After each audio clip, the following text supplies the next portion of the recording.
this week, the three of us, under my tutelage, sorry Gary, decided that we would watch something that isn't on TV. I'd like to say Amazon, not decided, forced. Amazon's, I was going to say that. Decided. Amazon's new pilot season had been talked about on this podcast before, and Yes. they recently released Transparent, which is now in the form of I'm going to get this wrong. Is it 8 parts or 10 or so? I don't know. Can't remember.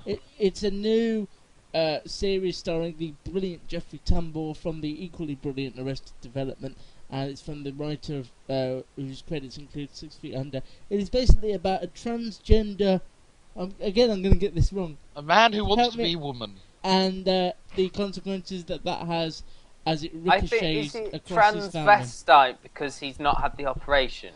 Yes, Yes, but- that's yeah, he's, exactly. he's a pre-op transsexual. Pre-op Yeah. transsexual. There you go. But we're looking solely at this as a piece of TV, even though it's not on TV, as a piece of TV. The reviews were raving, and I was bored. Yep.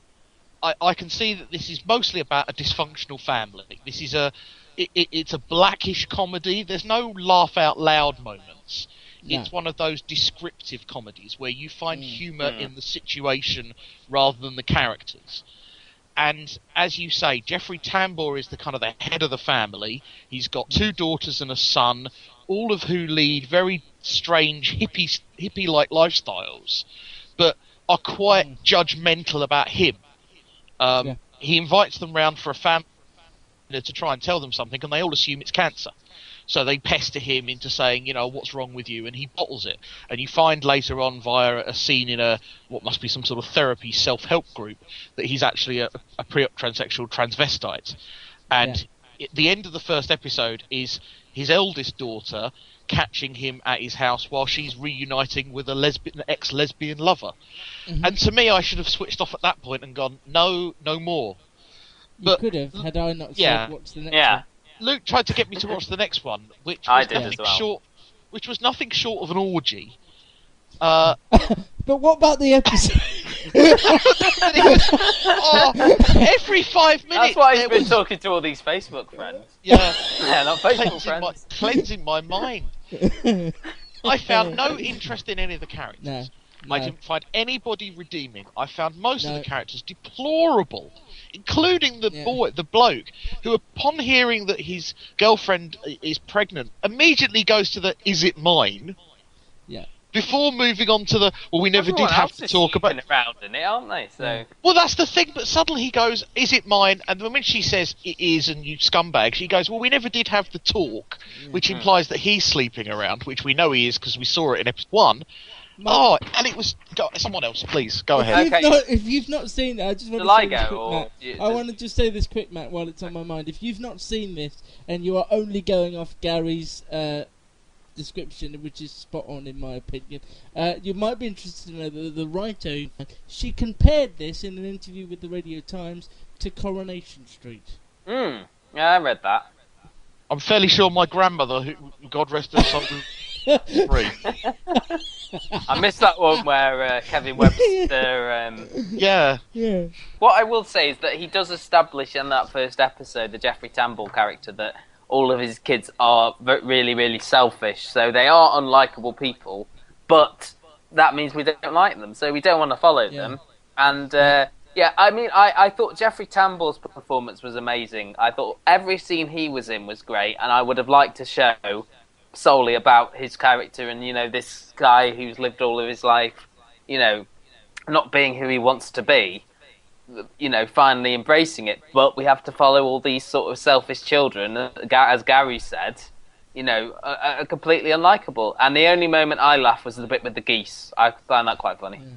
But the only think I thing got I that. would say is I would disagree slightly with Matt. I think Jeffrey Tambor does the best that he can, but Oh, I thought it was really good. I didn't find him particularly interesting. In fact, I found it didn't bother me, the transgender story or the transvestite story. I just wasn't interested in it. I didn't care about it. I didn't care. So I how liked these it the most people out of all would of us. Oh, God. Yeah, and you didn't Yeah. like it much at all, really. The writer is Jill Soloway. Thank you. and she's best known as a producer on this show, How to Make It in America, United States of Tara. United States of Tara was another show that was like, it was about Toni Collette. She had all these multiple personalities. Oh, and yes. That was another sort of show with a lot of unlikable people and a sort of issue-based. And she also worked on Grey's Anatomy and 6 Feet Under, as you said. How do we feel about the raunchiness of it as well? It just seemed forced to me. Yeah, Just exactly like, that. because we want to do it, we'll do it. Because we can, we will. Not because it has any point to the story. Especially in that first Yeah. episode where the son is having it off with... Is it an older lady in the first episode? Yeah, at the end. Yeah.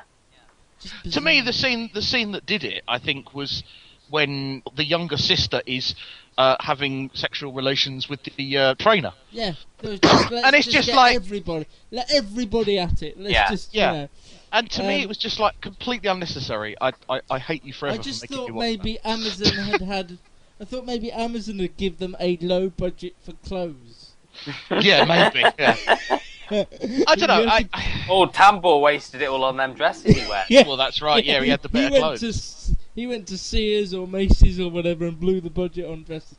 I just don't know why anyone, internet can't believe or he TV didn't- or anything. I don't know why anyone on the internet or on TV and I mean, would it's want got- to spend any more time. Just with looking these at it here, it's got 55-star reviews on Amazon. people. And Yeah, only it's not 9 just- one-star reviews. Is that just people being, it's new and it's fresh and it's rude? I mean, as and me and Gary spoke about the other pilots that they did recently, and we both enjoyed that Red Oaks, and that wasn't... Yeah. That had a bit of nudity in it, didn't it? But it was never felt forced, and it was sort of... It was a good watch, it was an easy watch, whereas this was quirky for quirky's sake, and there's a lot of American comedies like this, isn't there? Like, Yeah. I suppose Weeds is the big example as well. That's another... But to me, I enjoyed Weeds because I found the main character interesting. She was a single mother, getting over her husband's death, trying to make a life for her kids. The kids were unlikable, but then you had her. So some of the reviews on Amazon, love the pilot, made me laugh out loud.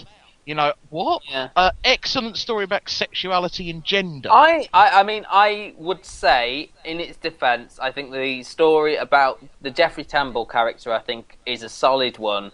My problem was everything else. I liked him. I liked the scenes with him. I thought the sort of flashbacks in the second episode, where he almost tries a dress on, then doesn't, and I liked all of that. Yeah. I just think the fact that they decided to focus mainly on his children rather than him ruined it for me completely. I think that was the mistake. The kids, as you said, are all selfish and all self-involved, and they all have these, wonderful lives where they can just, spend all day having sex and making records and not worry about having not worrying about how they're going to pay the bills or anything that because they've got rich parents. I do hate to have somebody shine a spotlight onto my life like that.